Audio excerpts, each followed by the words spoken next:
అదే మగాడైతే రెండవ భాగం.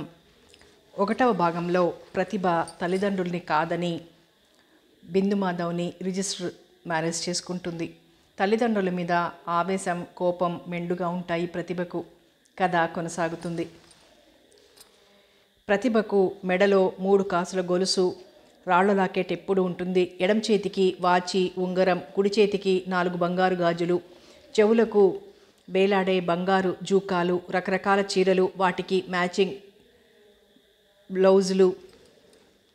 ఇంటి దగ్గర ఏవి వదిలిరాకుండా అన్నీ తెచ్చుకుంది అత్తవారింటికి. తన వెండి కంచం, స్టీలు కంచం, గ్లాసులు, తన అన్ని వస్తువులు, ఆ ఇంట్లో ఏమున్నాయో అన్నీ ప్రతిభ వెంట వచ్చేశాయి. నాకు కూడా ఏదైనా ఉద్యోగం చూడండి అంది భర్తతో. ఇప్పుడు ఎందుకులే ప్రతిభ, నా సంపాదన మరీ బొత్తిగా చాలదనుకుంటే అప్పుడు చూసుకోవచ్చు అన్నాడు కప్పదాట్లు వేసి. అతనికి భార్య ఉద్యోగం చేయడం బొత్తిగా ఇష్టం లేదు. అలా అని చెబితే ప్రతిభకు ఎక్కడ కోపం వస్తుందో అని భయం. కోడలి తండ్రి గొప్ప స్థితిపరుడు. కోపతాపాలు తండ్రి కూతుళ్ళ మధ్య ఎల్లకాలం ఉంటాయా? రేపొద్దున పిల్లా జల్లా పుట్టుకొస్తే అవే సర్దుకుంటాయి. అప్పుడు అత్తగారింట్లో అమ్మ ఎలా ఉంది అన్న ఆరాలు వస్తాయనుకుని, అందుకనో ఏమో కోడల్ని బాగానే చూడసాగింది సీతమ్మ. రామకోటయ్యకు ఆది నుంచి కోడలంటే గౌరవమే. అందుకని ఆమెను పల్లెత్తు మాట అనేవాడు కాదు. కాలచక్రంలో 3 నెలలు గిర్రున తిరిగిపోయాయి. ఈ 3 నెలలు ప్రతిభ తమకన్నా అంతస్తు తక్కువ ప్రాంగణంలో నివసిస్తూ మధ్యతరగతి జీవితాలు ఎలా సాగుతుంటాయో అర్థం చేసుకుంటోంది. గొప్పింటి పిల్ల తనని కావాలనుకునొచ్చింది. అన్ని విధాలా ఆమెను సుఖపెట్టడం తన ధర్మం అనుకుంటూ బయట కాఫీ ఖర్చులు తగ్గించుకుని ఇంటికొస్తూ పువ్వులు పట్టుకొచ్చేవాడు బిందుమాధవ్. ఇంట్లో అత్తగారు వంటింటిని ఏలడానికి, పడగ్గదిలో భర్తను ఆనంద పెడుతూ ఉండటానికే ఆడది పుట్టింది. అదే ఆడదాని జీవితం. ఆ 4 గోడల మధ్య ఉంటేనే ఆడది శీలం నిలబెట్టుకున్నట్టు. బయట అడుగు పెట్టిందా మగవాడికి భోజ్య వస్తువే అన్న ఆవిడ అభిప్రాయాలు విని విని విసుగెత్తిపోయింది ప్రతిభకు. మామగారికి ఇప్పుడు బీపీ అది వచ్చినప్పుడు పెళ్ళాం మీద అయిందానికి కానిదానికి అరుస్తూ ఉంటాడు. ఆ అరుపులు వింటున్నప్పుడు చటుక్కున తండ్రి గుర్తొచ్చేవాడు. ఏది ఏమైనా మామగారితో పోల్చుకుంటే తన తండ్రి చాలా సాత్వికుడనే చెప్పాలి. అసలు పిల్లల్ని ఏనాడు కొట్టడం, తిట్టడం, అరవడం అనేవి అతని జాతకంలోనే లేవు. పిల్లలంతా ఆయన్ని చూస్తేనే భయపడేవారు. గంభీరమైన రూపంతో పాటు కంటి చూపులోనే ఉండేది తీక్షణత. ఒకసారి అలా చూస్తే చాలు పిన్ని, పిల్లలు అంతా భయపడిపోయేవారు. అందుకే ఆ ఇల్లంతా ఎప్పుడో తప్ప నిశ్శబ్దంగానే ఉండేది. ఇక్కడ తన భర్త ఒక్కడే కనుక ఈ మాత్రం గలాబాతో సరిపోతోంది. అదే మరో నలుగురుంటే బహుశా కాంక్రీట్ అంతా పగిలిపోయి ఉండేది. వెనక పెంకుటిల్లు మొత్తం సూర్యచంద్రులకు నిలయమై ఉండేది. పెంకులు ఎగిరిపోయాయి. తన ఆలోచనలకి తనే నవ్వుకుంది ప్రతిభ. క్రమశిక్షణ కూడా డబ్బులున్నప్పుడే పిల్లలకు నేర్పడం జరుగుతుందా? డబ్బు దశకం లేనివారు పిల్లల్ని క్రమశిక్షణలో పెట్టలేరా? బహుశా పెట్టలేరేమో. అనుక్షణం ఇనపగజ్జల తల్లి పాదమే ఆ ఇంట్లో రాజ విన్యాసం చేస్తుంటే దరిద్ర దేవతతో హోరాహోరీ పోరాడుతూ ఆ పోరాటంలో అలసిపోయిన జీవులు ఎదురుగా కనిపించే అమాయక పిల్లల మీదే చూపిస్తారు. కొట్టుకోవడం, తిట్టుకోవడం. నీ వల్ల దరిద్రం చుట్టుకుంది అని భర్త. మీరే అష్టదరిద్రులు, మా పుట్టింటారు ధనవంతులే, తెలియక మీకిచ్చి మా నాన్న గొంతు కోశాడని భార్య. ఈ విధంగా దూషణ పరంపరల మధ్య పిల్లల క్రమశిక్షణ విషయం పట్టించుకోరేమో. ప్రతిభ తలపట్టుకుంది. తనకి ఆలోచనలు ఎక్కువైపోయి తనకి కూడా బీపీ వచ్చేట్టుంది. ఏమిటి తనలా ఆలోచిస్తోంది? పేదవారిని గురించి, వారి జీవన సరళి గురించి అనుకుంది. ఆ ఆలోచనలు మార్చివేయాలనుకుంటూ చేతికి అందిన పుస్తకం అందుకుంది ప్రతిభ. ఆ రోజు సరిగ్గా 5:30 వచ్చే బిందుమాధవ్ రాలేదు. ఎందుకా ఏమిటా అని ఆలోచిస్తూ అటు ఇటు తచ్చాడుతోంది ప్రతిభ. సీతమ్మ రామకోటయ్యతో మాట్లాడుతోంది పక్కింటి వాళ్ళ గురించి. ఆవిడికి వచ్చే సమస్యలల్లా పక్కింటావిడ వీధి కసువు తమ పక్కకి ఊడ్చిందని, వాళ్ళింటి అడ్డగోడ మీద నుంచి రాలిపడే ఎండుటాకులు ఎన్నెన్ని తను ఎత్తిపోస్తున్నా పోనీ పిన్నిగారు చెట్టుకి కాసాయి 4 తీసుకోండి అని కూడా అనదని, పని మనిషి నాగాలు ఎక్కువ పెడుతుందని, తను ఇంట్లో ఏం చేసుకున్నా వంటగది గుమ్మం దాటి రానని, కానీ ఇతరుల ఇంట్లో బూర్ల మూకుడులో నూనె పోయడం ఆలస్యం, ఏం పిండి వంటలు చేస్తున్నారండి అంటూ ఆరా లాగుతుందని, ఇలాంటివే అన్నీ ఏకరువు పెడుతూ ఉంటుంది. విశేషం ఏమిటంటే రామకోటయ్య కూడా అంత శ్రద్ధగాను విని ఆడాళ్లలాగే మాట్లాడుతూ భార్యావానికి సానుభూతి కిలోల కొద్దీ గుమ్మరిస్తాడు. ఇవి అడప దడప ప్రతిభ వింటూనే ఉంటుంది. అసలు వద్దనుకున్నా వినబడుతూనే ఉంటాయి. అలాగే ఆ రోజు ఆవిడ తన కష్టం పతిదేవుడి దగ్గర వెళ్ళబోసుకుంటోంది. 6:30 భర్త రాకపోవడంతో విసుగ్గా వీధిలోకి వచ్చింది. ఇంతలో సైకిల్ మీద ఆయాసపడుతూ 25 ఏళ్ల వ్యక్తి రావడంతో తెల్లబోయి చూడసాగింది ప్రతిభ. బిందుమాధవరావు గారి ఇదేనా అండి అని అడిగాడు. అవును అంది ప్రతిభ. వారికి యాక్సిడెంట్ అయిందండి, ఆసుపత్రిలో చేర్చారు, మీరు రండి అన్నాడు. బయట కోడలు ఎవరితోనో మాట్లాడుతుంటేనే పరుగున వచ్చిన సీతమ్మ కొడుక్కి యాక్సిడెంట్ అయిందనగానే ఓర్ నాయనో, ఓర్ దేవుడో, నా బిడ్డ ఏమయ్యాడో దేవుడో అంటూ గుండెలు బాదుకోసాగింది. రామకోటయ్య గబగబా బయటకొచ్చాడు. ఎక్కడ, ఏ ఆసుపత్రి అని అడిగింది ప్రతిభ ఆదుర్దాగా. గవర్నమెంట్ ఆసుపత్రిని జవాబిచ్చాడు. ప్రతిభ అటుగా పోయి రిక్షాని పిలిచింది. మామగారిని అత్తగారిని అందులో రమ్మంది. తను వేరే రిక్షా మాట్లాడుకుంది. అప్పటికప్పుడు ఇంటికి తాళం పెట్టి అంతా గవర్నమెంట్ ఆసుపత్రికి బయలుదేరారు. సీతమ్మ రిక్షాలోనే ఏడుస్తోంది. ప్రతిభ గుండెలు దడదడమంటున్నాయి. ఉద్వేగంతో ఊగిసలాడుతోంది మనసు. ఏం జరుగుతుందా, ఏమవుతుందా, అక్కడ ఎలాంటి సంఘటనలు ఎదుర్కోవాల్సి వస్తుందా అని తల్లడిల్లిపోతోంది ఆమె హృదయం. రిక్షా ఎలా గవర్నమెంట్ ఆసుపత్రికి చేరిందో ఆమెకి తెలియదు. దిగండమ్మా అంటూ రిక్షావాలా హెచ్చరించడంతో ఉలిక్కిపడి దిగింది. పర్సులోంచి డబ్బులు తీసి 2 రిక్షాలకు ఇచ్చింది. ముందు వచ్చిన సైకిల్ వాలా తిన్నగా ఆమెని బిందుమాధవ్ పడుకోబెట్టిన చోటుకు తీసుకొచ్చాడు. ఒళ్లంతా బ్యాండేజీలతో స్పృహలేని స్థితిలో ఉన్నాడు బిందుమాధవ్. అతన్ని చూసేసరికి కళ్ళంబడి నీళ్లు కారాయి. సీతమ్మ పెద్దగా ఏడవబోయింది. ఊరుకోండమ్మా, ఇది ఆసుపత్రి, ఇక్కడ ఏడవకూడదు అంది మందలింపుగా నర్సు. సీతమ్మ గుడ్డ నీరు కార్చుకుంటూ ఒక పక్కగా నిలబడింది. ప్రతిభ వెళ్ళి డాక్టర్ గారిని కలుసుకుంది. ఆయనకేమీ ప్రమాదం లేదు కదా అని అడిగింది రుద్ధకంఠంతో. ప్రాణానికేం భయం లేదు కానీ అంటూ ఆగిపోయాడు. చెప్పండి, ఎలాంటి వార్తలనైనా వినడానికి సిద్ధంగా ఉన్నాం అంది ప్రతిభ కీడు శంకిస్తూనే. ఎడమ కాలు తీసివేయడం తప్పనిసరి, అలాగే ఎడమ కంటి దగ్గర చాలా బలమైన గాయాలు తగిలాయి, ఆ కన్ను కనిపించదు అని చెప్పాడు మెల్లగా. ప్రతిభ నెత్తిమీద పిడుగుపడినట్లయింది. పైన ఆకాశం, క్రింద భూమి తలక్రిందులైపోయినట్టు, తనందులో పడి కూరుకుపోయినట్టు రకరకాలుగా ఆమె హృదయం ఆక్రోశించింది. ఏది ఏమైనా జరగవలసినవన్నీ జరుగుతూనే ఉంటాయి. మానవుల సుఖాలతోటి దుఃఖాలతోటి నిమిత్తం లేకుండా కాలం గడిచిపోతూ ఉంటుంది. బిందుమాధవ్ మొండివాడై ఇంటికి తిరిగొచ్చాడు. అతన్ని ఆ రోజు ఆసుపత్రి నుంచి చూసి రాగానే రామకోటయ్య వెర్రి కేక పెట్టి విరుచుకుపడిపోయాడు. కొత్త కోడలు అడుగుపెట్టిన వేళ విశేషం, మొగుడలా అయ్యాడు, మామగారిలా అయ్యాడు అన్నారు ఇరుగు పొరుగులు బాహటంగానే. ప్రతిభ మాటలన్నీ వింటూ ఉంది కానీ ఆమె కళ్ళ వెంట నీటి చుక్క రాలేదు. బిందుమాధవ్ని చూస్తుంటే ఆమెకి తండ్రి, పినతల్లి అంతా గుర్తుకు రాసాగారు. తన తండ్రి పెట్టిన శాపనార్థాలే ఇలా తగిలాయా, లేక తన సవతి తల్లి పట్ల తను పెంచుకున్న ఈర్ష్య, అసూయలే ఈ విధంగా పరిణమించాయా? ఏదైతేనేం తన సంసారం 3 నాళ్ల ముచ్చటైంది. పెద్ద క్రికెట్ ఆటగాడు, పత్రికాఫీసులో పనిచేస్తున్న జర్నలిస్టు చివరికి ఈ విధంగా ఎందుకు పనికిరాని విధంగా మారిపోయాడు. అది తన దురదృష్టమా? అతను ఏనాడో చేసుకున్న పాప ఫలమా? లేక విధి చూసిన చిన్న చూపా? విధి ఇంత కర్కశంగా ప్రవర్తిస్తుందా? అంతే అయి ఉంటుంది. అందుకే శ్రీరాముడు అడవికి వెళ్ళాడు, పాండవులు అజ్ఞాతవాసం చేశారు. అవన్నీ పురాణ గాథలే అయినా నిజమైనా కాకపోయినా కష్టాల్లో మానవులు నిగ్రహం కోల్పోక ఓర్పుగా ఆ కష్టాలను ధైర్యంగా ఎదుర్కోవాలనే నీతిని ఉద్బోధిస్తాయి. కౌటిల్యత్వం, స్వభావం, అన్యాయం, అక్రమం జయించదు అనే అంతరార్థంతో ఇమిడి ఉంటాయి. యుగాలు మారాయి, ధర్మాలు మారాయి. ఒకనాటి వర్ణాశ్రమ ధర్మాలు మరోనాడు హాస్యాస్పదంగా కనిపిస్తాయి. ఒకనాటి కట్టుబాట్లు మరోనాడు అర్థం లేనివిగా కనిపిస్తాయి.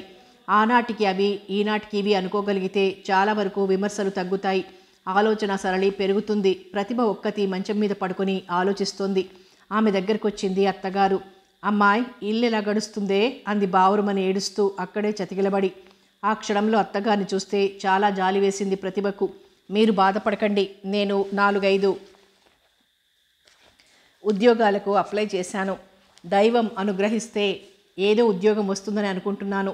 అందాక కావాలంటే నా నగ ఏదన్నా అమ్మేద్దాంలేండి, భయపడకండి అంది ప్రతిభ ఓదార్పుగా. ఆ మాట సీతమ్మే కాదు, రామకోటయ్య, బిందుమాధవ్ కూడా విన్నారు. కోడలి మంచితనానికి కళ్ళు చెమర్చాయి ఆమెకి. బిందు మాధవ్ హృదయం బాధగా ఆక్రోశించింది. నేనేదో సుఖపెడతానని వచ్చినందుకు ఆమె ముద్దు ముచ్చటలేవి తీరకుండానే నేను మూలపడిపోయాను. ఇప్పుడు ఈ కుటుంబం కూడా గడపవలసిన స్థితిలో పడిపోయింది. గొప్పింటి పిల్ల తమలో అడ్జస్ట్ అవడమే విశేషం అనుకుంటే ఇప్పుడు సంసారం ఈదటానికి సిద్ధపడటం మరో విశేషం. ఏమిటో ఎవరి లలాట లిఖితాలు ఎలా ఉంటాయో భగవంతుడు కూడా చెప్పలేడు. ఉద్యోగాలకు అప్లై చేస్తూనే ఉంది ప్రతిభ. పార్ట్ టైం జాబులు ఎక్కడ దొరికినా చెయ్యాలని ఆమె తాపత్రయం. ఏమిటే మరీ అలా అయిపోతున్నావు అని అడిగింది ఆప్యాయంగా. ఆవిడ మనసులోని అంతరార్థాన్ని కనిపెట్టలేని అమాయకురాలు కాదు ప్రతిభ. తిండి ఉన్నా లేకపోయినా, తాము పెట్టగల స్థితిలో ఉన్నా లేకపోయినా ప్రతివారికి పిల్లల మీద అంతో ఇంతో అభిలాష ఉంటూనే ఉంటుంది. తమ అనబడే సంతానాన్ని తమ స్థానంలో నిలిపి తప్పుకోవడం మానవ జన్మలోని ఒక లక్షణం. ఒక పక్క భర్త మంచంలో ఉన్న కొడుకు అసక్తుడైన సీతమ్మ కళ్ళల్లో ఏదో ఆశ, మనసులో ఏదో తపన. ఏముందత్తయ్య గారు, ఒంట్లో తగని నీరసం అని ఊరుకుంది. ఏం అనుమానంగా ఉందా? అత్తగారడిగిన ప్రశ్నకు ఏం జవాబు ఇవ్వలేదు ఒక క్షణం. ఇహ తప్పదన్నట్లు అనుమానమే 3వ నెలొచ్చింది అంది ప్రతిభ. ఈ స్థితిలో నువ్వు ఉద్యోగం ఏం చేస్తావు? చేసినా ఎన్నాళ్ళు చేస్తావు అంది. నేనొక మాట చెప్తాను, వింటావా అని అడిగింది సందేహంగా. చెప్పండి అంది ఏమై ఉంటుందా అని ఆలోచిస్తూ. ఎవరి కోపతాపాలైనా ఎన్నాళ్ళుంటాయమ్మా? మీ నాన్నగారి దగ్గరికి వెళ్ళి పరిస్థితులు ఇలా ఉన్నాయని, నీకు నెల తప్పిందని చెప్పు. ఆయన ఏదో సహాయం చేయకపోరు అంది మెల్లగా. ఆ మాట వింటూ పడుకున్నదల్లా టక్కున లేచి కూర్చుంది ప్రతిభ. ఇప్పుడంటే అన్నారు ఈ మాట, ఇంకెప్పుడు అనకండి అంది ముఖం గంటు పెట్టుకొని. అది కాదమ్మా అంటూ ఏదో చెప్పబోయింది. ఏది కాదు? ఆయన ఇంటికి వెళ్ళడం, దేహి అంటూ యాచించడం ఈ జన్మకి జరిగే పని కాదు అంది తీవ్రంగా. కోడలి ముఖంలోకి చూశాక మళ్ళీ ఇంకొక మాట అనబుద్ధి కాలేదు సీతమ్మకి. మీకేం భయం లేదు, నేను ఏదో ఆలోచించి చేస్తాను. చదువుకున్న దాన్ని ఆ మాత్రం మీ అందరికీ తిండి పెట్టలేనంటారా అని అడిగింది. అది కాదమ్మా, నువ్వు మటుకు వట్టి మనిషివి కాదయ్యే. ఈ స్థితిలో కష్టపడటం కూడా అంత మంచిది కాదు, అందుకని చెబుతున్నాను. ఆ మాటకి మనసులో ఏమున్నా పైకి ప్రదర్శించలేదు ప్రతిభ. పర్వాలేదులేండి అని జవాబిచ్చి ఊరుకుంది. కోడలు అంతటితో ప్రసంగం ఆపివేశాక తను పొడిగించడం మంచిది కాదని అక్కడి నుంచి అవతలికి వెళ్ళిపోయింది సీతమ్మ. ఏమిటోరా, ఎవరి జీవితాలు ఎలా ఉంటాయో గాని మన మొహాన మటుకు అచ్చట్లు ముచ్చట్లు లేవు అంది కొడుకు దగ్గరికి వచ్చి. ఇప్పుడు ఏమైందమ్మా అని అడిగాడు బిందు మాధవ్ పడుకున్నవాడలా కూర్చొని. ప్రతిభకి నెల తప్పింది. ఏ వేడుకలు లేవు, వాళ్ళ నాన్నకి తెలియజేయమన్నా చేయలేదు అంది. తన భార్య గర్భవతి అన్న విషయం వినగానే సంతోషాన్ని విషాదాన్ని ఏకకాలంలో అనుభవించాడు బిందు మాధవ్. ప్రతిభ మనందరి మీదట ఆలోచన పరురాలు, ఆమె ఇష్టప్రకారమే నడపనీయమ్మా.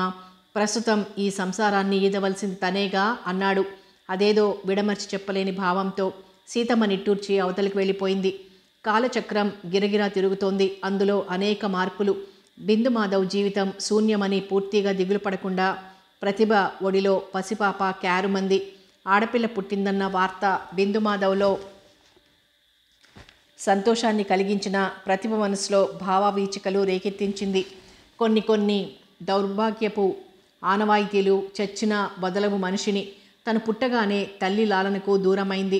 ఈ పిల్ల కడుపున పడి తండ్రి జీవితాన్ని అంధకారం చేసింది. యాక్సిడెంట్కు గురై పూర్తిగా అన్ని ఆనందాలు నష్టపెట్టుకున్నాడు. భార్య పక్కన పడుకుంటే అతనిలో చెలరేగే కోరికను తీర్చుకుంటాడే తప్ప ఆమె మనసులో ఎలాంటి భావనలు చెలరేగేది అతడు గ్రహించడు. ప్రతిభకి భర్తను చూస్తే వెనకటిలా ఉద్రేకం, అతని కౌగిలిలో కరిగిపోవాలన్న తపన అన్నీ అడుగంటిపోసాగాయి. అతని మీద జాలి కొద్దీ అతని కోరికకు అభ్యంతరం చెప్పకుండా అతని కోరిక తీర్చుకోవడానికి పిండి బొమ్మలా మారిపోతుందా సమయంలో. భార్య తనతో ఇష్టంగానే మసులుతోందా లేక తప్పనిసరిగా కాపురం చేస్తోందా అన్న ఆలోచన ఏనాడు రాలేదు బిందు మాధవ్కి. తనంటే ప్రేమ కొద్దీ తనని చేసుకుంది. ఇష్టపడక ఎలా ఉంటుంది అనేది అతని భావం. అయితే ఆనాడు తను ఉన్నట్టు ఈనాడు లేడని, ఆమె తనలో ఏం చూసి అందరినీ ఎదిరించి పరిణయమాడిందో అందులో ఒక్కటి కూడా ఈనాడు తనకి లేవని అతని బుర్రకి తట్టి ఉంటే ఆ అనుమానం వచ్చి ఉండేదేమో. ఆనాడు తనలో ఉన్న క్రీడా విన్యాసం, అందం, ఆకర్షణ, సంపాదించే ధీమా ఈనాడు ఏమున్నాయి తనలో? కోరిక తీర్చుకోవాలన్న ఆసక్తి తప్ప తనలో వెనుకటివేవీ లేవు. అన్నీ హరించుకుపోయాయి.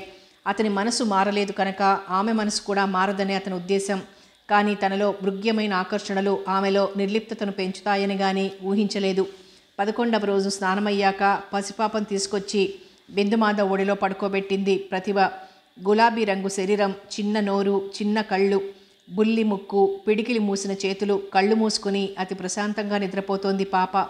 ఆ పసిపాప సృష్టికి ప్రతిబింబం. భగవంతుడు తమ ప్రేమకు ఇచ్చిన తొలి కానుక. పదిలంగా పాపని పట్టుకున్నాడు ఉన్న ఒక్క చేతితో. పసిపాపల్ని ఎత్తుకోవాలంటే నాకు చాలా భయం ప్రతిభ, వాళ్ళెక్కడ నలిగిపోతారో అని అన్నాడు బిందుమాధవ్ నవ్వుతూ. ఆ మాటకు మందహాసం చేసింది. ఆ మాట పరాయి పిల్లల్ని గురించి అంటే చెల్లుతుంది. మీ బిడ్డ మీ దగ్గర కుదరదు, ఎత్తుకు తీరవలసిందే అంది ప్రతిభ. పాప బుగ్గలు మెల్లగా నిమిరాడు. మెత్తగా పాలకోవాలా ఉంది. పాపకి ఏం పేరు పెడదాం ప్రతిభ అని అడిగాడు కూతుర్ని చూసుకుంటూ. మీ ఇష్టం, మీరేం పేరు పెట్టినా నాకు ఇష్టమే. మెల్లగా అటు పెడుతూ సీతమ్మ మాట వింటూ గదిలోకి వచ్చింది. పాపకి పేరేం పెడదామమ్మా అని అడిగాడు బిందుమాధవ్ తల్లిని. లక్షణంగా లక్ష్మీదేవి పేరు పెట్టుకోక ఆలోచిస్తావేమ్రా అని అడిగింది నవ్వుతూ. పాప వల్ల మనకి శుభం జరగాలమ్మా, అందుకే శుభ అని పేరు పెట్టాలనుకుంటున్నాను. మంచిది నాయన, అదే పెట్టు అందామె సంతోషంగా. ఈ పిల్ల వల్ల ఏదో శుభం జరగాలన్న ఆలోచన ప్రతిభకు లేకపోయినా తనకి ఉద్యోగం రావాలని మటుకు కోరుకుంది. అప్పటికే నగలు అమ్ముడైపోయాయి. తన వంటి మీద నగలు ఆమె అమ్ముతున్నందుకు బాధపడిందో దుఃఖపడిందో గాని పైకి మటుకు ఏమీ ప్రదర్శించలేదు ప్రతిభ. కానీ బిందుమాధవ్ మటుకు తన కర్మ ఇలా కాలిందేమిటా అని, ఇంత బతుకు బతికి ఇంటి వెనకాల చచ్చినట్లయింది తన పని అని బాధపడిన క్షణం లేదు. సీతమ్మ మాట ఎలా ఉన్నా మామగారికి మటుకు మనసంతా కోడలి మీదే ఉంది. ఆమెకు ఉద్యోగం దొరికి తమ కుటుంబాన్ని ఏదో విధంగా ఆదుకోగలిగితే చాలు. మనసు మార్చుకుని ఈ ముసలి అత్తమామలకి అవిటి భర్తకి ఎందుకు పెట్టాలి తను? వీళ్ల గోల మనకెందుకు? వీళ్ళ దగ్గర పడుండి అష్టకష్టాలు పడే కంటే తన తండ్రినే వెళ్ళి బతిమాలుకుంటే కన్న తండ్రి కాదనడు గదా. తనకి తన బిడ్డకి జరిగిపోతుంది ఘనంగా అనుకుని పిల్లని తీసుకుని వెళ్ళిపోయిందంటే తమ గతి ఇకంతే. ముందు కొన్నాళ్ళు రుసరుసలాడిన తండ్రి కూతుళ్ళు కలవకపోరు కదా. పిల్ల తల్లిని కాదంటాడా ఆమె తండ్రి? ఇదే రామకోటయ్యని నిరంతరం వేధించే సమస్య. భగవంతుడా అలా జరగకుండా కాపాడు అని రోజు భగవత్ ప్రార్థన చేస్తూ ఉంటాడాయన. ఇప్పుడు తన ఆరోగ్యం కంటే, తన కొడుకు ఆరోగ్యం కంటే ముందు కోడల్ని గురించిన ఆందోళన ఎక్కువైపోయింది ఆయనకి. ఇన్నాళ్ళు నిశ్శబ్ద తలముకున్న ఆ ఇంట్లో ఇప్పుడు పసిపిల్ల ఆగమనంతో రవంత చైతన్యం నింపుకుంది. ఆ పిల్ల ఏడుపులు ఇంట్లో మారుమోగుతుంటే సీతమ్మకి వేరే యావ లేకుండా పోయింది. మనవరాలి సందడితో ఆమెకి కాలక్షేపం బాగా అవడం ప్రారంభించింది. దానికి తగినట్లే ప్రతిభ పసిపిల్ల పుట్టిన 11వ రోజున ఆ పిల్లని అత్తగారి చేతుల్లో పెట్టేసింది. అత్తయ్య గారు, నాకు పసిపిల్లల్ని పెంచడం మాట అటుంచి సరిగ్గా ఎత్తుకోవడమే రాదు, అందుకే మీ చేతుల్లో పెడుతున్నాను. చూసుకోవాల్సిన బాధ్యత పూర్తిగా మీదే. పైగా నా దగ్గర అలవాటు కంటే మీ దగ్గరే మంచిది. రేపు ఒకవేళ ఉద్యోగం వస్తే అంది నవ్వుతూ. ఆ మాటకు సీతమ్మ సంతోషించిందే కానీ విచారించలేదు. కోడలు ఉద్యోగం చెయ్యాలి, తప్పదు. అమ్మా అమ్మ అంటూ కూతురు వెంటపడుతుంటే ఉద్యోగాలకి ఏం పోగలుగుతుంది? అంచేత తన దగ్గర మాలిమి కావడమే మంచిది అనుకుంది. పసిపిల్లని అత్తగారికి అప్పగించాక వాన కురిసి వెలిసిన వినీలాకాశంలా ఉంది ఆమె ప్రాణం. పసిపాపకి పాలివ్వడం తప్ప ఏ పని లేదు ప్రతిభకు. కడుపులో బరువుంది. చావు పసిబిడ్డనిచ్చావు, గుండెల్లో రగిలే దిగుల్ని కూడా దింపు. ఏదో ఒక చోట ఉద్యోగం ఇచ్చి కనిపించిన భగవంతుడికి నమస్కారం చేసింది ప్రతిభ. ఆమె కోరికలు ఫలించాయి. బందర్లో ఒక ప్రముఖ కంపెనీ నుంచి ఇంటర్వ్యూకి రమ్మని పిలుపొచ్చింది ఆమెకు. ఆ ఉత్తరం చూడగానే ఆమె కళ్ళు ఆనందంతో మురిసిపోయాయి. ఇల్లు కడగగానే పండగ కాదని తెలిసినా ఆ కార్డు చూశాక ఆమెకి తప్పకుండా ఉద్యోగం వస్తుందని అనిపించింది. అదే మాట భర్త దగ్గరంది, అత్తమామల దగ్గర అంది.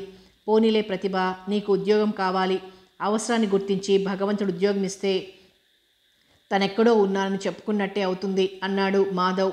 ఇంచుమించు అత్తమామలు కూడా ఇలాగే మాట్లాడారు. బహుశా లేవలేని స్థితిలో ఉన్నారు గనక. కానీ లేకపోతే తిరుమల ఎక్స్ప్రెస్లో బయలుదేరి తిరుపతి వచ్చేస్తానని మొక్కుకునేవారే. ఇవన్నీ విని ఊరుకున్న మనసు మటుకు ఆమె మర్నాడు వెళ్ళబోయే ఇంటర్వ్యూ గురించి ఆలోచిస్తోంది. అక్కడ ఏం ప్రశ్నలు వేస్తారో, అసలు ఎంతమంది వస్తారో, అందరిలో తనని సెలెక్ట్ చేస్తారో చెయ్యరో, చివరికి వెళ్ళిన ఖర్చులు వేస్ట్ అవుతాయో, ఏం రాస్తుందో తన ముఖాన్ని అనుకుంటూ అన్యమనస్కంగానే గడిపింది ఆ రోజే ఇంటర్వ్యూ. 10 గంటలకల్లా అక్కడ ఉండాలి కనుక ఉదయం పెందరాడే బయలుదేరింది ప్రతిభ. అప్పటికే అక్కడ ఓ 100 మంది దాకా కనిపించారు. ఆడామగ జనాభా అందరినీ చూడగానే ఆమె గుండె జారిపోయింది. ఇక తనకి ఉద్యోగం రావడం అసంభవమేననుకుంది. ఆ ఆలోచనల మధ్య ఎవరు వెడుతున్నది ఎవరొస్తున్నది తెలియలేదు. ప్రతిభ గారు ఎవరండి? ప్యూన్ ప్రశ్న కులిక్కిపడి ఈ లోకంలోకి వచ్చి పడింది. హ్యాండ్ బ్యాగ్ తీసుకుని లోపలికి వెళ్ళింది. కళ్ళజోడులోంచి ఒకసారి నక్సిక పర్యంతము పరిశీలనగా చూశాడు మేనేజర్. అందంగా ఆకర్షణీయంగా అంతకు మించి చాలా ధైర్యస్తురాల్లా కనిపించింది అతనికి ఆ క్షణంలో. కూర్చోండి అంటూ కుర్చీ చూపించాడు. నిర్భయంగా కూర్చుంది ప్రతిభ. మీ పేరు ప్రతిభ, ఏం చదివానన్నారు అంటూ యథాలాపంగా అడిగాడు. BA పాస్ అయ్యాను. మెడలో ఒక సన్నని చైను తప్ప ఏమీ లేవు ఆమెకి. మీ నాన్నగారి పేరేమిటి? కృష్ణారావు గారంటూ తమ ఆస్తిపాస్తుల్ని వివరించింది కావాలనే. ఆ మాటకి సంతోషపడిపోయాడు హరిహరరావు. పెద్ద డబ్బున్న ఆసామి కూతుర్ని చేసుకుంటే తనకే గొప్పతనం అనుకున్నవాడై ఆ ఉద్యోగం ఆమెకివ్వాలని నిశ్చయించుకున్నాడు. స్వతహాగా ధనవంతులంటే గ్లామర్ గల హరిహరరావు ఒక విధంగా ఆమె తండ్రి పేరే ఆమెకి గొప్ప రికమెండేషన్గా పనికొచ్చింది. మీరింటికి వెళ్ళండి, 2 రోజుల్లో ఏ సంగతి తెలియచేస్తానన్నాడు. ఆ మాటతో తనకి జాబ్ దొరికినట్లే సంతోషపడింది ప్రతిభ. వస్తానండి అంటూ మరోసారి నమస్కారం చేసి యువతల పడింది. తిరుగు బస్సులో ఇంటికొచ్చింది. ఏమైంది ప్రతిభ అని అడిగారు ఆదుర్దాగా బిందుమాధవ్. ఏ సంగతి 2-3 రోజుల్లో చెప్తామన్నారు. అయినా నాకెందుకో ఈ ఉద్యోగం వస్తుందనిపిస్తుంది అంది.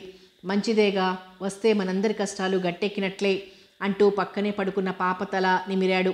ప్రతిభ అత్తగారికి మామగారికి కూడా అదే వార్త అందించి స్నానానికి వెళ్ళిపోయింది.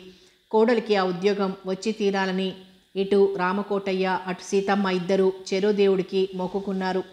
ఎవరికైనా కష్టాలు కలకాలం కాపురం చేయవని, కూలిన గోడలు కూలినట్టే ఉండవని, ఏదో ఒక అదృశ్య హస్తం, అది దైవమో అదృష్టమో ఏదైనా కానీ ముందుకు నడిపించనిదే మానవుల మనుగడలు సరిగ్గా జరగవని అర్థమవుతూనే ఉంటుంది.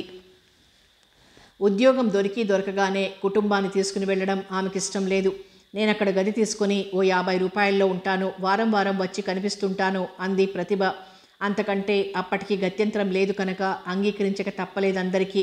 పైగా స్వంత ఇల్లు వదిలి రోగిష్టి మనుషులతో కొత్త ఊళ్ళో కొత్త ఇంట్లో ఉండాలన్న అభిప్రాయం ఆమెకి బొత్తిగా లేదు. బిందుమాధవ్ కూడా అభ్యంతరం చెప్పలేదు. ఆమె అన్నట్టు కన్ఫర్మ్ అయితే తప్ప ఆవిడ గారు ఉద్యోగం గురించి గుండెల మీద చేయి వేసుకోగలగడం అసంభవం. ఏదో వంకన రేపు చేరిన నెలకో 2 నెలలకో పొమ్మంటే మళ్ళీ అంత సంసారం మార్చవలసి వస్తుంది. ఎందుకొచ్చిన బాధ అనుకున్నాడు. బందరులో గది దొరికే వరకు ఉదయం వెళ్ళి సాయంత్రం పని అవ్వగానే నాన్ స్టాప్లో బయలుదేరి బెజవాడ వచ్చేసేది. 4-5 రోజుల్లోనే గది దొరికింది. అడ్వాన్స్ ఇచ్చి చేరిపోయింది. అత్తగారు కాసిన సామాన్లు వండుకోవడానికి గోనెసంచిలో కట్టించింది. దాంతో కొత్త సంసారం ప్రారంభించింది.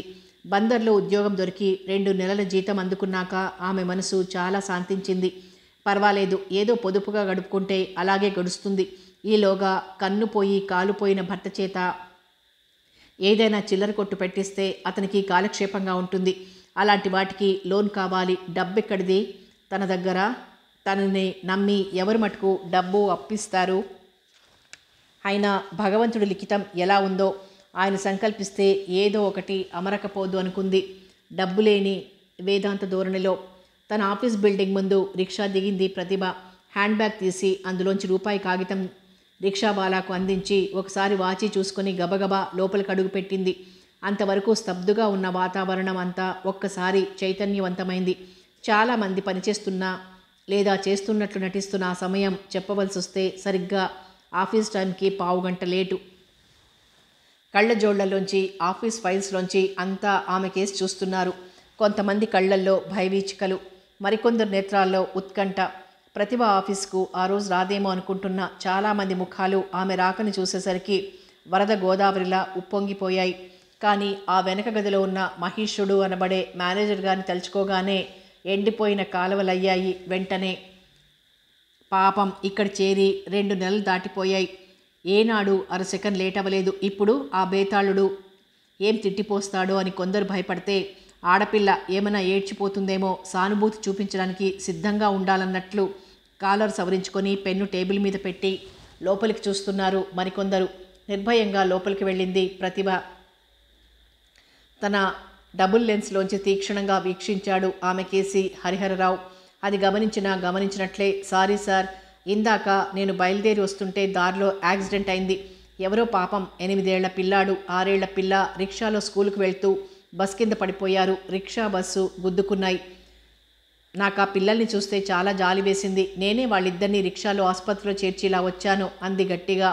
ఓహో, అయితే మీకు జాలి కుండపోతగా కురుస్తుందన్నమాట వ్యంగ్యంగా అన్నాడు హరిహర్రావు. అవును, ఎవరికైనా శారీరకంగా కానీ మానసికంగా కానీ బాధపడుతుంటే చూస్తూ నిలబడటం నాకు చేత కాదు. సపోజ్ ఆ పిల్లలెవరో మనకు తెలియదు. అలాంటి స్థితి దేవుడి దయ వల్ల మన ఆఫీస్లో ఎవరికీ తలెత్తకూడదనే నా ప్రార్థన అనుకోండి. అయినా అదే మీ పిల్లల్లాంటి వారికే సంభవిస్తే. ఆ మాటకి తీవ్రంగా చూశాడు హరిహరరావు. మీరు అలాంటి ఉపమానాలు చెప్పక్కర్లేదు. అంత అరటిపండు ఒలిచి చెప్తే తప్ప అర్థం చేసుకోలేని మూర్ఖుణ్ణి కాదు. మీరు వెళ్ళి మీ పని చూసుకోండి. ఇదే మొదటిసారి కనుక క్షమించానంటూ ముఖం గంటు పెట్టుకునే టేబుల్ మీద ఉన్న పుస్తకం అందుకున్నాడు. ఇక వెళ్ళొచ్చన్నట్టు ప్రతిభ మెల్లగా బయటకు వచ్చేసింది. అంతవరకు టేబుల్ దగ్గర నిలబడి ఏమంటాడా అని ఆమెనేమన్నా అంటే తుఫాన్లా విరుచుకుపడిపోదామని చొక్కా చేతులు పైకి మడిచి సిద్ధంగా ఉన్నాడు ఉమానాథ్. కానీ ప్రతిభ స్ప్రింగ్ డోర్ తెరుచుకొని అతని ఇంపాదిగా తన సీట్లోకి వెళ్ళిపోయింది. ఉమానాథ్ తన స్థానంలో కూలబడ్డాడు. తనకి తెలియకుండానే ప్రతిభని అభిమానించే వాళ్లల్లో ఉమానాథ్ ఒకడు. ఏదో ప్రళయం రాబోతోంది అనుకున్నందుకు, అంతటితో సర్దుకున్నందుకు ఉమానాథ్ స్థిమితపడ్డాడు. దుమదుమలాడుతూనే పని చూసుకోసాగాడు హరిహరరావు. మనిషి పైకి రావాలంటే పంక్చువాలిటీ ఉండాలి, పని మీద శ్రద్ధ ఉండాలి అన్నది హరిహరరావు స్లోగన్. అది ఎంతవరకు అతను ఆచరిస్తాడు అన్నది మటుకు ఎవ్వరూ అడగకూడదు. రూల్స్ కింద వాళ్లకే గాని పెత్తనం చెలాయించే వారికి కాదు అని అతను అన్నా ఎవ్వరూ ఆశ్చర్యపడక్కర్లేదు. ప్రతిభ తన పనిలో నిమగ్నమైంది. ఆమె కేసి ఓరగా చూశాడు ఉమానాథ్. చక్కని శరీర సౌష్ఠవం, తగిన పొడవు, ఎర్రగా, అందం కంటే ఆకర్షణ అధికం ఆమెలో. ఎలాంటి వారికైనా ఆమెను చూస్తుంటే ఇంకా చూడాలని, ఆమెతో పరిచయం చేసుకోవాలని, దాన్ని పెంచుకోవాలని ఆశిస్తారే గాని ముభావంగా ఉండాలని అనుకోరు. మరో 2 గంటలు పనిలో గడిచిపోయాయి. టెలిఫోన్ గణగణ మోగింది. హరిహరరావు రిసీవర్ ఎత్తి హలో అన్నాడు. అవతల నుంచి ఏం సమాధానం వచ్చిందో గాని ముఖం మటుకు పాలిపోయింది. టపీమని లేచాడు. మనిషిలో ఆదుర్ద, ఆందోళన, భయం అన్నీ కొట్టొచ్చినట్లు కనిపించాయి. తలుపు తీసుకుని బయటకొస్తూ ప్రతిభ సీట్ కేసు ఒకసారి చూశాడు. ఆమె తలుంచుకొని తన పనిలో నిమగ్నమయ్యుంది. ఆమె కేసు చూసి బయటకు వెళ్తున్న హరిహరరావుని పరిశీలనగా గమనించాడు ఉమానాథ్. హరిహరరావు వరండాలోని స్కూటర్ తీసుకుని వెళ్ళిపోయాడెక్కడికో. అప్పటికి ఆఫీస్ అంతా తేలిగ్గా ఊపిరి పీల్చుకుంది. నిన్నేమన్నా అంటాడేమో అనుకున్నానే అంది మాధురి నవ్వుతూ. ప్రతిభ నవ్వి ఊరుకుంది. అంటే ఊరుకుంటామా? ఈరోజు ఆవిడనంటే రేపు మనల్ని అంటారు. అందుకే మనం ఎవరిని అన్నా మనకెందుకు అని ఊరుకోకుండా కలిసికట్టుగా ఉండాలి. ఒక్కరి కోసం 10 మంది, 10 మంది కోసం ఒక్కరు, అంతా ఏకం కావాలి తీవ్రంగా అన్నాడు ఉమానాథ్. మీరు ఆవేశపడకండి అంది ప్రతిభ మెల్లగానే. ఉమానాథ్ తగ్గిపోయాడు. ఇంటర్వెల్ టైంలో టిఫిన్ బాక్స్ తీసుకొని యువతలకొచ్చింది. ఒక పక్కగా ఉండే కార్నర్ సీట్లో కూర్చోవడం ఆమెకు చాలా ఇష్టం. అక్కడ కూర్చొని తెచ్చుకున్నది తింటుంది. యువతలకొచ్చి గ్లాసుడు మంచినీళ్లు తాగుతుంది. ఈరోజు ఆమె స్థానంలో ఉమానాథ్ కూర్చున్నాడు. అతన్ని చూసి మందహాసం చేసింది ప్రతిభ. ఇది మీ సీట్ అని నాకు తెలుసు, అయినా మీతో కలిసి భోంచెయ్యాలని అన్నాడు నవ్వుతూ. ఎక్కడైనా బావ కానీ వంగతోట దగ్గర బావ కాదట. సీటు విషయంలో మటుకు ఏం మొహమాటం లేదు. దయచేసి మీరెదురుగా కూర్చోండి అంది ప్రతిభ. ఉమానాథ్ నవ్వి ఆమె ఎదురుగా కూర్చున్నాడు. నేను కూడా ఈరోజు టిఫిన్ బాక్స్ తెచ్చాను అంటూ మూత తీశాడు. అందులో పెరుగన్నం ఉంది. రోజు మీరేం చేస్తారు? భోజనమా టిఫినా? టిఫిన్. వట్టి పెరుగన్నం ఏం తింటారు? నా టిఫిన్ బాక్స్లో కొత్త ఆవకాయ ఉంది, వెయ్యనా? ఏమంటారు? ఇప్పుడంటే అన్నారు కానీ మరోసారి అనకండి ఆ మాట. This is lost and final warning అన్నాడు నవ్వుతూ. ప్రతిభ ఆ మాట అంటున్న అతని కేసి ఒకసారి చూసింది. చక్కగా పొడుగు సన్నం కాక లావు కాక గోధుమ రంగులో ఉంటాడు ఉమానాథ్. ముఖంలో కళ ఉంది, మాటల్లో మృదుత్వం ఉంది, పలుకుల్లో హాస్యం ఉంది. ఎలాంటి వాళ్ళనైనా ఆకట్టుకునే మాట చమత్కారం ఉంది. ముఖ్యంగా మాట్లాడే మాటల్లో ఆదరణ, ఆప్యాయత వెల్లి విరుస్తుంటుంది. సరిగ్గా ఆ సమయంలోనే అతను ఆమె కేసు చూశాడు. క్షణంలో 4 కళ్ళు కలుసుకున్నాయి. ఆ సమయంలో పుష్పబాణుడు అటో 2 ఇటో 2 తన పంచబాణాల్లోంచి తీసి సూటిగా వేసి వెళ్ళిపోయాడు నవ్వుకుంటూ. మీకు వార్నింగ్లు ఇవ్వడం అలవాటైతే నాకేం అలవాటో చెప్పమంటారా అని అడిగింది ఆవకాయ అతని బాక్సులో వేస్తూ. అయ్యో ఎంత మాట, మీలాంటి వారు అడగకుండానే చెప్పాలి అన్నాడు నవ్వుతూ. ఇంతలో ఎక్కడి వాళ్ళక్కడ హడావుడి పడటం గమనించి అటు కేసి దృష్టి సారించింది. స్కూటర్ స్టాండ్ వేసి లోపలికొచ్చాడు హరిహరరావు. అతని దృష్టి సరాసరి కార్నర్లో కూర్చున్న ఉమానాథ్ ప్రతిభల మీదే ప్రసరించింది. అతని కళ్ళు ఎర్రబడ్డాయి. వాళ్ళిద్దరినీ గమనించినట్లే. ప్రతిభని ఇలా నమ్మను అన్నాడు ప్యూన్తో. అతనంటున్న మాట విని తనే అన్నం వదిలి ప్రతిభ గబగబా చేయి కడుక్కొని అతని దగ్గరికి వచ్చింది. హరిహరరావు తన సీట్లో కూర్చొని, ప్రతిభ గారు, మీకు నా కృతజ్ఞతలు ఎలా తెలియచేయాలో తెలియడం లేదు అన్నాడు. దేనికండి అంది ఆశ్చర్యంగా. ఉదయం యాక్సిడెంట్ అయిన పిల్లలు ఎవరో కాదు, మా పిల్లలే అన్నాడు తల వంచుకొని. ఆ మాట విని షాక్ తిన్నట్లయింది ప్రతిభ. మీ బాబు పాపానా? అయ్యో అంది బాధగా. మీరు సమయానికి అక్కడ ఉండటం మా అదృష్టం. పిల్లలు ఎలా ఉన్నారండి ఆదుర్దాగా అడిగింది. పర్వాలేదన్నారు డాక్టర్లు. మరి తర్వాత విషయం పరమాత్మకే ఎరుక అన్నాడు. డాక్టర్ల మాటల్లో తనకే నమ్మకం లేనట్లు. పోనీలేండి, పిల్లలు బాగుంటే అంతే చాలు అంది బాధగా. మా బాధ కూడా అదే. మాకా ఇద్దరే పిల్లలు, ఇకపై కలిగే అవకాశం కూడా లేదు. దాదాపు ఏడుపు కంఠంతోనే అన్నాడు హరిహరరావు. ఆ మాటకు సానుభూతిగా చూసింది అతని కేసి. ఆ క్షణంలో అతన్ని చూస్తే చాలా జాలి వేసింది. అతని కర్కోటకత్వం, కరుకుతనం అన్నీ మర్చిపోయింది. లంచ్ చేస్తున్నారా అని అడిగాడు. అవును అంది. సారీ, వెళ్ళి పూర్తి చేయండి అన్నాడు హరిహరరావు. మౌనంగా వచ్చింది కానీ భోజనం చేయబుద్ధి కాలేదు. బయట పారేసి మంచినీళ్లు తాగి యువతలకొచ్చింది. ఆమె కళ్ల ముందు యాక్సిడెంట్ పిల్లలు గిరగిరా తిరుగుతున్నారు. తన పొరపాటునో గ్రహపాటునో చెప్పిన ఉపమానం నిజమైనందుకు ఆమె మనసంతా వ్యాకులతతో నిండిపోయింది. ఏమిటంటున్నారు అని అడిగాడు ఉమానాథ్. జరిగింది చెప్పింది ప్రతిభ. పాపం అన్నాడు ఉమానాథ్. మీరు భోజనం మానేశారు, కనీసం కాఫీ అయినా తాగందే చాకరీ చేయలేరంటూ స్వయంగా కాఫీ తెచ్చి అతను అందిస్తుంటే కృతజ్ఞతగా చూసింది ప్రతిభ. ఎంతో ఆప్యాయంగా ఆ కాఫీ తాగి పనిలో పడింది. ఆ రోజు ఆఫీస్ మూసే టైం అయింది. గబగబా ఎవరి పనులలో వారు నిమగ్నమై ఉన్నారు. ఉమానాథ్ కాగితాలు తీసుకుని లోపలికి వెళ్ళాడు. హరిహరరావు అవి చూస్తూ, మిస్టర్, మీకుండుండి మతిపోతుందనుకుంటాను అన్నాడు.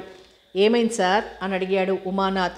ఈ కాగితాలు ఇలా రాయొద్దని చెప్పాను. ఏదన్నా మీకు తెలియంది ఇతరులను అడిగి రాయాలి, అంతేగాని మీ ఇష్టం వచ్చినట్లుగా చేయడమేనా? కాగితాలు నేల మీదకి గిరాటేసి మరీ అడిగాడు హరిహరరావు. అది పెద్ద అవమానంగా భావించాడు ఉమానాథ్. కానీ అప్పటికి చేసేదేం లేక తలొంచుకొని ఆ కాగితాలు తీసుకుని బయటకు వచ్చేశాడు. ప్రతిభ అది చూసిందో లేదో గాని తల వంచుకొని తన కాగితాలు పూర్తి చేసి అన్ని ఫైల్లో సర్ది లోపలికి తీసుకువెళ్ళింది. ఆ ఫైల్ అందుకుని చూశాడు హరిహరరావు. అతని నోటి నుంచి ఏమీ వర్షం కురవలేదు కనుక వస్తానండి అంది ప్రతిభ మెల్లగా. మంచిదన్నట్లు తలాడించాడు. పిల్లల్ని డిశ్చార్జ్ చేశారా ఆసుపత్రి నుంచి అని అడిగింది మెల్లగా. రేపు ఉదయం తీసుకువెళ్ళమన్నారు. మీరు ఆసుపత్రికి రావాలంటే ఈ పూట వచ్చి చూడండి, లేదంటే మా ఇంటికి రండి అన్నాడు హరిహరరావు. అలాగేనన్నట్లు తల పంకించి తన సీటు దగ్గరికి వెళ్ళిపోయింది. హ్యాండ్ బ్యాగ్ తీసుకుని బయటకు వచ్చింది. ఉమానాథ్ సైకిల్ పట్టుకుని బయట నిలబడున్నాడు. అతన్ని చూసి మందహాసం చేసి, రేపు శనివారం కదా, నేను ఊరు వెళ్తున్నాను అంది ప్రతిభ. మళ్ళీ ఎప్పుడొస్తారు అని అడిగాడు గాలి తీసిన బెలూన్లా. మళ్ళీ సోమవారం ఉదయానికి వచ్చేస్తానంటూ వెళ్ళిపోయింది ప్రతిభ. వెనకాల ఎవరో గమనిస్తున్నట్లు పసిగట్టి ఆ ఎవరో సులభంగానే గమనించాడు ఉమానాథ్. ఇంకా లాభం లేదు, వీళ్ళిద్దరూ డ్యూయెట్లు పాడుకునేలా ఉన్నారు. న్యాయంగా చెప్పాల్సి వస్తే ఒకరు గాలి, మరొకరు వాన. ఈ రెండు ఏకమైతే ఆఫీస్ అంతా పునాదులతో సహా కదిలి కొట్టుకుపోతుంది. హరిహరరావు బుర్ర తీవ్రంగా పనిచేయనారంభించింది వాళ్ళిద్దరిని చూశాక. ప్రతిభ బజార్ వెళ్ళి 2 యాపిల్స్ తీసుకొని పిల్లల్ని అడ్మిట్ చేసిన ఆసుపత్రికి వెళ్ళింది. మేనేజర్ భార్య పిల్లల దగ్గర కూర్చొని ఏదో పుస్తకం చదువుకుంటోంది. ఎలా ఉందండి పిల్లలకి అని అడిగింది ప్రతిభ. ప్రతిభను చూడగానే ముఖం అదో రకంగా మారిపోయింది ఆవిడికి. బాగానే ఉన్నారు, రేపు ఇంటికి తీసుకువెళ్ళమన్నారు అంది ముభావంగా. సంతోషం, ఇదిగోండి అంటూ చెరొక యాపిల్ ఇచ్చింది. ఆవిడంటే మేనేజర్ గారి అర్ధాంగి పరీక్షగా చూస్తోంది ప్రతిభ కేసి. ఆడవాళ్లనే భ్రమపెట్టేలా ఉన్న ప్రతిభ ఆమెకు విలన్లా కనిపించింది, కానీ స్నేహితురాల్లా కనిపించలేదు. పాపం ఆ అమ్మాయి మంచిది, మన వంశాన్ని నిలబెట్టిందంటూ రాత్రి హరిహరరావు అన్న మాటకి ఎన్ని అర్థాలు తీసుకుంటే బాగుంటుందో అన్ని అర్థాలు తీసుకుంటోంది భవానీ, హరిహరరావు భార్య. కనీసం ఫ్లాస్క్లో ఉన్న కాఫీ కూడా ఇవ్వబుద్ధి కాలేదు. ఈ కాలం చదువుకున్న ఆడదాన్ని, ఉద్యోగస్తురాల్ని అసలు నమ్మకూడదు. వగలు హొయలు చూపించి అతి తేలిగ్గా మగాడిని బుట్టలో వేసుకుంటారు అన్న ప్రగాఢ అభిప్రాయానికి మరింత ఈస్ట్మన్ కలర్ అద్దుకుంటోంది. ఇవేమీ అర్థం కాని ప్రతిభకు భవానీ మౌనం చిరాకు కలిగించింది. వస్తానండి అంటూ లేచింది. మంచిది టపీమని జవాబిచ్చింది భవానీ. దాంతో ఇక అక్కడ ఉండబుద్ధి కాక చరచర యువతలకు వచ్చేసింది. ఏదో మేనేజర్ గదా అని ఆయన మీద ఉండే గౌరవం కొద్దీ పిల్లల్ని చూడాలని వచ్చింది, కానీ లేకపోతే తనకి గడవదా అనుకుంది. అంత క్రితం ఆ పిల్లలు మేనేజర్ గారి సంతానం అని తెలియక చూడాలని వెళ్ళినప్పుడు భవానీని పరిచయం చేశాడు హరిహరరావు. అప్పుడు బాగానే మాట్లాడింది. మళ్ళీ ఇంతలో ఏమొచ్చిందో పోయే కాలం అనుకుంది మంటగా. ఏముంది, బహుశా ఈవిడికి పెనుభూతం పట్టి ఉంటుంది. హరిహరుణ్ణి తను ప్రేమించేసి ఈవిడికి పోటీ వస్తాననుకుంటుంది కాబోలు. ఏముంది, ఆడవాళ్ళకి ఎంత ప్రయత్నించినా అతిగా ఆలోచించే జబ్బు త్వరగా పోదు అనుకుంటూ తనకు తనే జవాబిచ్చుకుంది ప్రతిభ. హరిహరరావు ఆసుపత్రికి వచ్చాడు. పిల్లలే చెప్పారు ప్రతిభ వచ్చిందని. మనసులోనే సంతోషించాడు. డియర్ ప్రతిభ, నీకు తగిన ప్రత్యుపకారం చేస్తాను. నీకు సంఘంలో గొప్ప పేరు ప్రఖ్యాతులు తెచ్చేలా చూస్తాను. నా తడాకా చూస్తావుగా అనుకున్నాడు మురిపెంగా పిల్లల్ని ప్రేమగా చూసుకుంటూ. ప్రతిభ వచ్చిందని పిల్లలు చెప్పడం, దానికి హరిహరరావు ముఖం ట్యూబ్లైట్లా వెలిగిపోవడం గమనించి మాడిపోయిన లైట్లా అయిపోయింది భవానీ. ఏదో రాజకీయం జరిగిపోతున్నట్లు మనసులోనే గుండెలు బాదుకుంది. శనివారం హరిహరరావు ఆఫీస్కు రాలేదు. గబగబా పని ముగించుకుని వెళ్ళిపోయింది ప్రతిభ. ఉమానాథ్ ఆ రోజు ప్రతిభతో మాట్లాడడానికి ఎక్కువ అవకాశం లేకపోయింది. ఆఫీస్ వదలగానే గబగబా ఇంటికి వెళ్ళిపోయి బట్టలు సర్దుకొని బస్టాండ్కి వెళ్ళిపోయింది. నాన్ స్టాప్ బస్లో విజయవాడ బయలుదేరింది. ఆమె రాక కోసం ఎదురు చూస్తూ మంచం మీద కూర్చునున్నాడు బిందుమాధవ్. గుమ్మంలో దిగిన అప్సరస్ను చూడగానే అతని కళ్ళల్లో ఆనందరేఖలు వెల్లివిరిశాయి. ఎలా ఉంది మీకు అంటూ పక్కనే కుర్చీ లాక్కొని కూర్చుంది ప్రతిభ. కాస్త కులాసాగానే ఉంది అన్నాడు బిందుమాధవ్. స్నానం చేసొస్తానంటూ లేచింది ప్రతిభ. ఎవరు, అమ్మాయి వచ్చిందా అంటూ వెనక గదిలోంచి మగకంఠం వినిపించింది. వచ్చాను మామయ్య అంటూ వెనక గదిలోకి వచ్చింది ప్రతిభ. కోడలికి సాప్యాయంగా చూశాడు వృద్ధుడు రామకోటయ్య. నేను ఉదయం నుంచి అనుకుంటున్నానమ్మాయి, నువ్వు ఎప్పుడొస్తావా అని. దేనికి మామగారు అని అడిగింది ఆశ్చర్యంగా. డాక్టర్ గారు మందు మార్చి రాసిచ్చారు, నీకోసం చూస్తున్నాను. ఆ కాగితం ఇలా ఇవ్వండి అంటూ తీసుకుంది. తిన్నగా అత్తగారి దగ్గరికి వెళ్ళింది ప్రతిభ. ఏం చేస్తున్నారండి అంది. వచ్చావా, నీకోసం ఎదురు చూస్తున్నాను. రేపు ఆదివారం కదా, రేపు ఉదయానికి బియ్యం నిండుకున్నాయి, ఈ పూట తీసుకొస్తావా అని అడిగింది.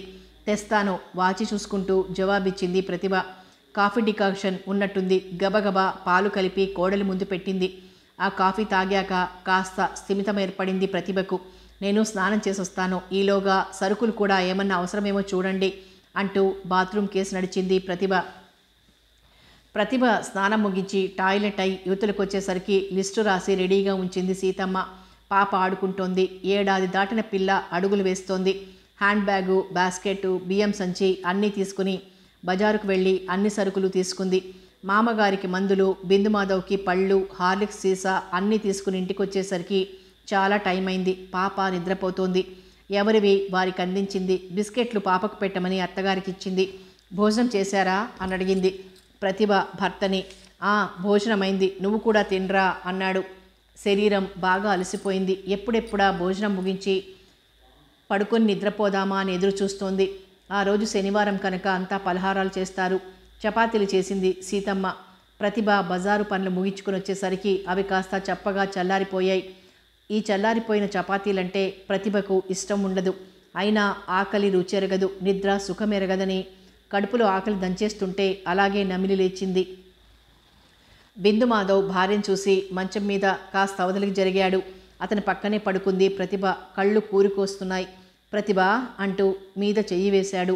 అతనిలో రేగే కాంక్ష, ఉద్రేకం పసిగట్టి మౌనం వహించింది. ఆమెను దగ్గరకు తీసుకుని గాఢంగా హృదయానికి హత్తుకున్నాడు. ఆ కౌగిలి ఆమెలో కోర్కెలనేమీ లేపకపోయినా పిండి బొమ్మల అలాగే ఉండిపోయింది. అతనిలో మటుకు ఉద్రేక మురుకలు వేస్తుంటే ఆమెలోని భావాలను చదవకుండానే తన ఆవేశం చల్లార్చుకున్నాడు. హమ్మయ్య అనుకుంటూ అటు తిరిగి పడుకుంది.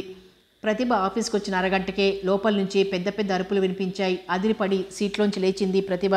మిస్టర్ ఉమానాథ్, మీ వర్క్ నాకు తృప్తికరంగా లేదు. మీ ప్రవర్తన అంతకన్నా బాగాలేదు బుసలు కొడుతున్నాడు హరిహరరావు. వర్క్ మీరిచ్చింది హెడ్ గారు చెప్పింది ఎలా ఉంటే అలా చేస్తున్నాను. మీరు కావాలని ఏదో నా మీద కక్ష సాధిస్తున్నారు. దాటిగానే జవాబు చెప్పాడు ఉమానాథ్. నీ మీద నాకేం కక్ష? నీకు తలబిరుసు సమాధానాలు ఎక్కువయ్యాయి. లేదు సార్, మీరన్న వాటికి జవాబు చెప్పాను. ఈ ఆఫీస్ ఆధిపత్యం నీదా నాదా? నాకు నువ్వు ఎదురు జవాబులు ఇవ్వడమేమిటి? ఉగ్రుడైపోతూ అన్నాడు హరిహర్రావు. ఉమానాథ్ మాట పడ్డు. ఎవరిని అన్నా అతను సహించడు. అలాగే తనకి సపోర్ట్ రావాలి అంతా అనుకునే రకం. కానీ అందరికీ పై అధికారులతో తలపడాలని ఉండదు. ఎవరి మీదనైనా మేనేజర్కి కోపంగా ఉందని తెలిస్తే మనకెందుకులే మధ్యలో లేనిపోని బాధ అని 190 మంది కలగజేసుకోరు. ఆఫీస్లో ఒక్కడంటే ఒక్కడు తన పక్షం పలకకుండా అంతా వినటమే. ఎవరి పనులు వాళ్ళు చేసుకుంటుంటే మండిపోయింది. మేనేజర్ మాటలకి తల కొట్టేసినట్లు ఉంటోంది. ఆ ఆవేశంలో మాట పెరిగింది. నిన్ను డిస్మిస్ చేస్తున్నాను, వీరావేశంతో ఊగిపోతూ అన్నాడు హరిహర్రావు. మీ బోర్డు ఉద్యోగం ఎవడికి కావాలి? అసలు నేనే రిజైన్ చేయాలని మొన్ననే అనుకున్నాను. అంతకంటే వీరభద్రుడై పెడీమని జవాబిచ్చాడతను. మంచిది, ఆ పని చేయి. మా ఆఫీస్ బాగుపడుతుంది. బాగా మీ ఆఫీస్కు బాగు కూడా ఏడ్చిందా? నాలాంటి వాళ్ళందరినీ పెట్టిన ఉసురు పాముల్లా చుట్టుకునే ఉన్నాయి. ఏదో ఒకనాడు మిమ్మల్ని కాటయ్యకపోవు. మిస్టర్, హద్దు మీరుతున్నావు. హద్దు మీరి అరిచే వాళ్ళకి అలాగే జవాబు చెప్పాలి. విసురుగాని బయటికి వెళ్ళబోతూ అతని కేసు చూశాడు. ఉమానాథ్కి శక్తి లేక గాని అది ఉంటే మేనేజర్ కాలిపోయి ఉండేవాడు. ప్రతిభ అప్రతిభరాలై చూడసాగింది. నాకు ఈ రోజు వరకు జీతం చూసివ్వు, నిరసనగా అన్నాడు Umanath. Mister, give respect and take respect అన్నాడు పళ్ళు కొరుకుతూ రావు. ఆ మాట నీకు కూడా వర్తిస్తుంది. ఎదుటి వ్యక్తిని గౌరవించి నువ్వు గౌరవం పుచ్చుకో. ఇవన్నీ వింటూ ఆగలేకపోయింది ప్రతిభ. మెల్లగా అక్కడికొచ్చింది. ఎందుకండి రభస? అయిందేదో అయింది, సర్దుకోకపోతే ఎలాగా అంది నచ్చ చెప్తున్నట్లుగా. మిస్ ప్రతిభ, మీరు దయచేసి జోక్యం పెట్టుకోకండి. ఇతని వ్యవహారం కొద్ది రోజులుగా కనిపెడుతూనే ఉన్నాను. వట్టి జులాయి మనిషి. ఆ మాట అతను పూర్తిగా అన్నాడో లేదో మేనేజర్ చొక్కా అందుకున్నాడు ఉమానాథ్. మాటలు తిన్నగా రాని ఆఫీస్ నుంచి వెళ్ళమన్నావు, వెళ్తున్నాను. జులాయి మనిషి గిలాయి మనిషి అంటూ నన్ను గురించి వ్యాఖ్యానించడానికి నువ్వెవరివి? ఆ చొక్కా విడిపించుకోలేక ఆఫీస్లో క్రింద పనివారి ముందు అదొక పెద్ద అవమానంగా భావించాడు హరిహరరావు. తన పెద్దరికం, హోదా అన్నీ మంట కలిసిపోతున్నాయన్న ఆగ్రహంతో చెడామడ 2 దవడలు పేల్చి పారేశాడు హరిహర్రావు ఉమానాథ్ని. కాస్తలో తీవ్ర ప్రభంజనమైపోయింది అక్కడి వాతావరణం. రేగిపోయిన జుట్టు, నలిగిపోయిన బట్టలు, ఊడిపోయిన షర్టు బటన్సు. హరిహరరావు లాగానే ఉన్నాడు. ఆగ్రహోదగ్రుడై పూనకం వచ్చిన వాడిలా ఊగిపోతున్నాడు. ఉమానాథ్ని అతన్ని విడిపించేసరికి తాతలు దిగొచ్చారు ఆఫీస్ స్టాఫ్కి. హరిహర్రావు నోటికొచ్చినట్టల్లా తిడుతూ పోలీస్ స్టేషన్కి ఫోన్ చేశాడు. మిస్టర్, ఇక్కడి నుంచి కదిలావంటే మర్యాద దక్కదు అన్నాడు ఇంకా ఊగిపోతూనే.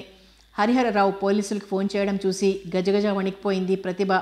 ఏ క్షణాన ఎలాంటి పరిస్థితులు ఎదురవుతాయో అందుకే ఆమెకు భయంగా ఉంది. ఉమానాథ్ అక్కడే నిలబడ్డాడు. నేనంత పిరికివాడిని కాదు, జరిగేది చూస్తాను అన్నట్లు. అయిందేదో అయిపోయింది. ఎందుకు సార్ రభస? ఊరుకోండి అంది ప్రతిభ హరిహర్రావుని. ఆ మాటకు తల అడ్డంగా తిప్పాడు హరిహర్రావు. ఈరోజు ఇతన్ని మనం వదిలేస్తే రేపు ఇంకొకడు, ఆ మర్నాడు మరొకరు. ఈ విధంగా ఆఫీస్లో ఎవరికి గౌరవాలుండవు. ప్రతి వాళ్ళు ఎదురు తిరుగుతారు. మంచి మర్యాద లేకుండా ప్రవర్తిస్తుంటారు. భయభక్తులు వెతుకుతామన్నా ఎవరిలోనూ కనిపించవు. ఆఫీస్కు చెడ్డ పేరొస్తుంది. అంచేత అంతు తేల్చుకోవాల్సిందే అన్నాడు పట్టుదలగా. అతనులా అంటూ ఉండగానే పోలీసులు లోపలికొచ్చారు. వాళ్ళని చూడగానే ఒక విధమైన భయంతో బిగుసుకుపోయింది ప్రతిభ. అతి నిర్లక్ష్యంగా ఉన్నది ఉమానాథ్ మటుకే. హరిహర్రావు ఉమానాథ్ని చూపించి చెప్పడం, పోలీసుల దగ్గరికి వచ్చి ఉమానాథ్ని అరెస్ట్ చేయడం త్రుటిలో జరిగిపోయాయి. ప్రతిభ కళ్ళల్లో నీళ్లు తిరిగాయి. ఆఫీస్లో అందరి కేసు చూసింది. అంతా శిలాప్రతిమల్లా నిలబడి అలా చూస్తున్నారే గాని ఎవరి నోటి వెంబడి మాట రావడం లేదు. ఆఫీస్లో పనివాళ్లంతా ఐక్యతగా ఉండాలని, ఒకరిని కేకలు వేసినా, అన్యాయంగా ప్రవర్తించినా అందరూ కలిసికట్టుగా ఎదిరించాలంటూ ప్రతిసారి వెనక తను నిలిచిన ప్రతి ఒక్కరికి ఈనాడు అతని విషయంలో కలగజేసుకుని అదేమని అడగలేదు ఎవ్వరూ. ప్రతిభ పట్టుకు పాకులాడినా ప్రయోజనం లేకపోయింది. ఉమానాథ్ అరెస్ట్ చేసి తీసుకుపోతుంటే విలవిల్లాడిపోయింది ప్రతిభ మనసు. అన్యాయం, అక్రమం అంటూ ఎలుగెత్తి అరవాలనిపించింది. కానీ అక్కడ అరిచినా వినేవాళ్లు లేరని, అంతా అరణ్యరోదనమని ఆమెకు తెలుసు కనుక హ్యాండ్ బ్యాగ్ తీసుకుని బయటకు వచ్చేసింది. ఇంటికి వెళ్ళినా ఏ పని చేసుకోబుద్ధి కాక అలాగే మంచం మీద వాలిపోయింది. ఈరోజు అతనయ్యాడు, రేపు తను కావచ్చు, లేదా మరో వ్యక్తి కావచ్చు. ఇలాంటి ఆఫీస్లో పనిచేసే కంటే రిజైన్ చేసి పోవడమే మంచిది. కానీ రిజైన్ చేసిన వెంటనే మరో ఉద్యోగం దొరకాలిగా. మరేదన్నా జాబ్ దొరికితే ఇలాంటి నిండి మేలపు దొరను కొలవడం ఆపేయొచ్చు. అందుకే అన్నారు, మిడిమేలపు దొరను గొల్చి మెలగుట కంటెన్ వడిగల ఎద్దుల కట్టుక మడి దున్నుక బ్రతకవచ్చు అని ఆ పద్యాన్ని అక్షరాల నిరూపిస్తున్నాడు హరిహరుడు. ఈ పూట తను చెప్పకుండా వచ్చేసింది. అందుకేం గింజుకున్నాడో మరి. ఆ కారణంగా రేపు తనకి ఊస్టింగ్ ఆర్డర్లు ఇస్తాడేమో అనుకుంది ప్రతిభ విరక్తిగా తనలో తనే. తిన్నా తినకపోయినా తెల్లవారడం పొద్దుపోవడం దాని ధర్మం కనుక అది అలా జరిగిపోతూనే ఉన్నాయి. వికలమైన మనసుతోనే ఆఫీస్కి వచ్చింది ప్రతిభ. ఆమె వచ్చిన పావు గంటకు వచ్చాడు హరిహర్రావు. ప్రతిభనిలా రమ్మనన్నాడు టేబుల్ మీద పేపర్ వెయిట్ ఆడిస్తూ. ప్రతిభ ఆ మాట వింటూనే పడిందిలే ఏదో పిడుగు అనుకుంటూ వచ్చింది అతని రూమ్లోకి. కూర్చోండి అన్నాడు కూర్చి చూపించి. ప్రతిభకి ఒక పక్క ఆశ్చర్యం, మరో పక్క భయం కూడా కలిగాయి. ఒక్కసారి ఆమె తల వంచుకొని కూర్చుంది. డ్రాయర్ లాగి అందులోంచి ఒక కవర్ తీశాడు. అందులోంచి లేత నీలిరంగు కాగితం ఒకటి పైకి తీసి ఆమెకు అందించాడు. ఆ కాగితం అందుకునేసరికి ఎక్కడ లేని నిబ్బరం కలిగినట్లయింది. పోతే పోయిందిలే వెద ఉద్యోగం, ఇంతకంటే ఇందులో ఏముంటుంది అనుకుంటూ కాగితం మడత విప్పింది. 4 వాక్యాలు అందులోవి చదివేసరికి సంభ్రమాశ్చర్యాలతో ఉక్కిరి బిక్కిరైపోయింది.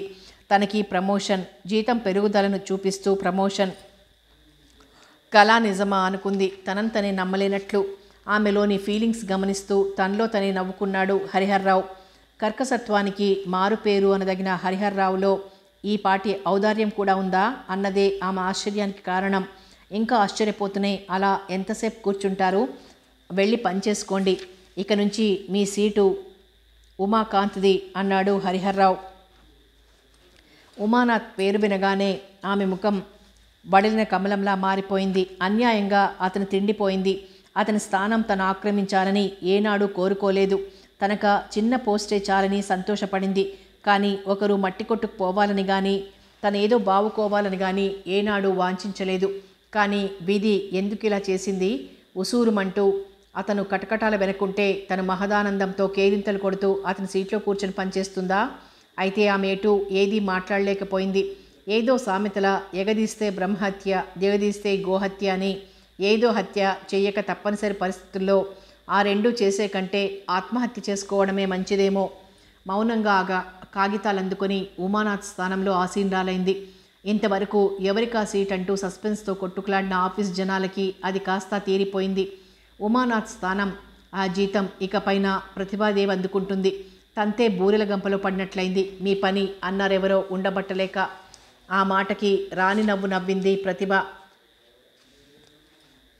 బూరెలంటే ఇష్టమైన వాళ్ళకి అందులో పడితే ప్రయోజనం ఉంటుంది, కానీ బూరెలు సహించవనుకోండి, అలాంటి వారికి ఏ గంపైనా ఒకటే కదా అంది జవాబుగా. ఆ సమాధానం అర్థం కాకపోయినా అర్థమైనట్లే తలపంగిచ్చి తప్పుకున్నారంతా. అట్టే కబుర్లాడితే ఎక్కడ కొంపలు అంటుకుంటాయో అని ఎవరి సీట్లలోకి వాళ్ళు వెళ్ళిపోయారు. ఉమానాథ్ గారు, నన్ను మీరు మన్నించండి. కొందరు నాశనం కాందే మరికొందరు పైకి రారు అంటారు. బహుశా మీ ఉద్యోగం పోవడం మీ దురదృష్టమైతే అది పొందిన నేను అదృష్టవంతురాలిని ఎంతమాత్రం కాదు, దురదృష్టజీవినే అనుకుంది ఆవేదనగా. తను ఆశించినంత ఆనందం ఆమె ముఖంలో కనిపించక తికమక పడ్డాడు హరిహరరావు. కథ కొనసాగుతుంది.